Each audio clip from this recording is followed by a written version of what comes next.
Hi, my name is Olivia Rice, and I am completing my Module 16 case study for EDL 854 Building Finance. This case study is dealing with the budget debacle. Just to kind of summarize the case study, this happened at Briardell Elementary. It's a large public school with 600 students. There's 9 total schools within the district. Funding for basic curriculum like math, science, English, social science comes from the district, but the schools are expected to raise their own money for additional subjects like art, foreign language, music, etc. So to do that, they have a foundations committee that's chaired by a parent representative, and they have formed a foundations committee at each of their elementary schools, and that parent is kind of supposed to head the fundraising efforts for that supplementary curriculum. A new parent representative at Briardell was appointed. His name is Mr. Barley. He's a Harvard graduate, and he's motivated to raise the money for 2 different reasons. One, because he wants to benefit the elementary school, and the second one is his desire to be a formal college rival who is leading another school's foundation within the district. Mr. Barley plans to use a raffle for cash fundraiser to raise these funds. He found this to be a very successful method when he was involved in this kind of fundraiser when he attended college. The fundraiser was approved by the foundation, tickets were sold, and the raffle was scheduled to take place. The night of the raffle, with community members in attendance, the local sheriff showed up and asked Mr. Barley to leave with him to go to the station. Mr. Barley was convicted of a misdemeanor and placed on probation for his role in the raffle for cash event. Section 2, so what are the legal and ethical issues? I broke it down into 3 different categories. The first one is district policy, so there was no mention of this being approved by the superintendent, the central office, or the Board of Education, and there is a potential for a need for a permit, which brings me to my next point, the state law. I don't know what state this took place in, but some states consider raffle to be gambling, which would be illegal in the public school. And then again, just based off what state this happened in, some states regulate this kind of fundraising. And then the third one is there's taxation issues. So I don't know the amount that the winner was going to receive, but potentially the amount must have been reported to the IRS. If it was within $600, the school would have to issue them a W-2. If the winnings was more than $5,000, they would have to withhold federal income tax. So several different unknowns, but if those winnings fell into one of those categories, they could be legally responsible.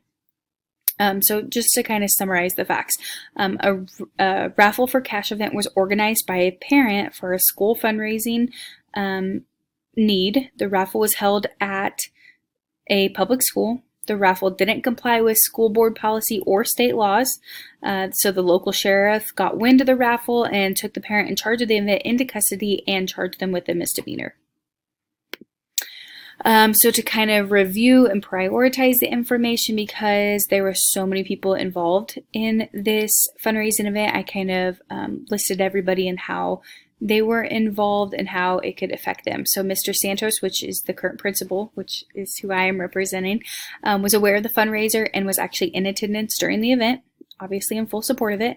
Mr. Barley, who was the current foundation president, he was in charge of the event and he was the one charged with the misdemeanor. The foundation, which is made up of teachers and parents that fundraise the money to help supplement the curriculum needs. Mr. Morley, he was the acquaintance of Mr. Barley. He's the one who went to college with him, and he was the head of another school's foundation.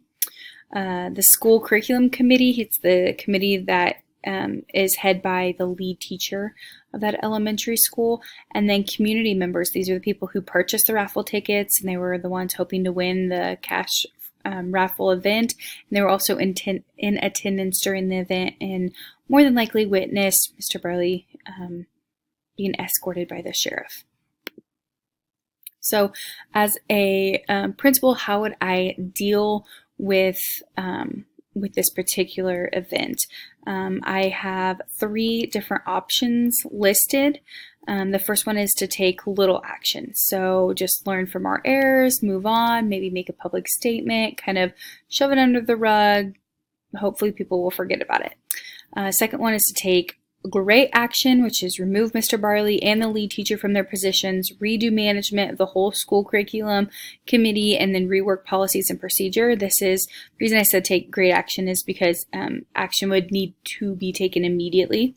And then the third one, take reasonable action. So as principal, I would need to accept the responsibility because I didn't do my own homework, and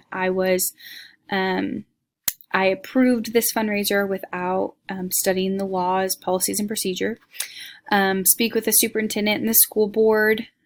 Develop a new plan to apply laws, policies, and regulations, and then train and advise Mr. Barley and the lead teacher.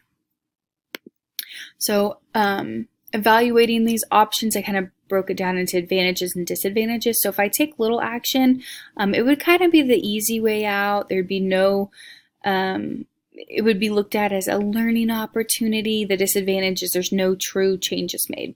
If I were to take great action, my advantages would be it'd be a quick solution. I could get new people in those leadership positions. It would be like a fresh start.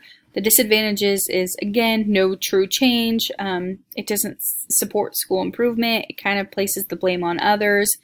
And it doesn't improve our school or student success.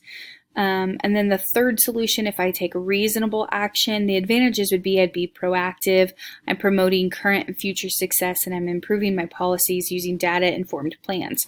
The disadvantages is it's time-consuming, and the community might look at it as no clear penalty for the people who were in charge. So the best option that I would choose for me, in my opinion, is to take the reasonable action. It will serve as a solution to the problem rather than like a cover-up or a camouflage or a mask. It will help to improve knowledge of laws, policies, and regulations in the future. We'd probably be a lot more careful. It will show commitment to improve. It will involve numerous stakeholders in the process to ensure the problem is being addressed with seriousness. So when I choose this option, how to implement my decision, I would need to take 5 necessary steps. The first one would be to meet with the superintendent, school board, and law enforcement, kind of get a plan, get support, get information, get everything kind of laid out before I move on to my next step, which brings me to step number 2, would be to meet with Mr. Barley and the lead teacher of the committee. I would inform them of their errors. Maybe they're unaware of what happened or what they did wrong, or what we did wrong, and then plan for future trainings and professional development. Third step would be to begin creating new policies and procedures. In order to do this, I would need to become knowledgeable about current policies, and address those policies, and then invent a step-by-step procedure for fundraisers for in the future. Step number 4 would be, again, to meet back with the superintendent and school board, have them review the new policies and the procedure and the step-by-step procedures, and then have them approve that. And then we can kind of plan for the future. And then step number 5 would be to train Mr. Barley, the lead teacher, and all other teachers involved in fundraising, so everybody's kind of on the same page and everybody's aware. And then my last slide, I've just kind of laid out standard number 6 within my, let me go back up here. Within my Google Slides, I bolded and underlined those statements that complied with the standard where I implemented that standard at. So anyway, thank you for watching.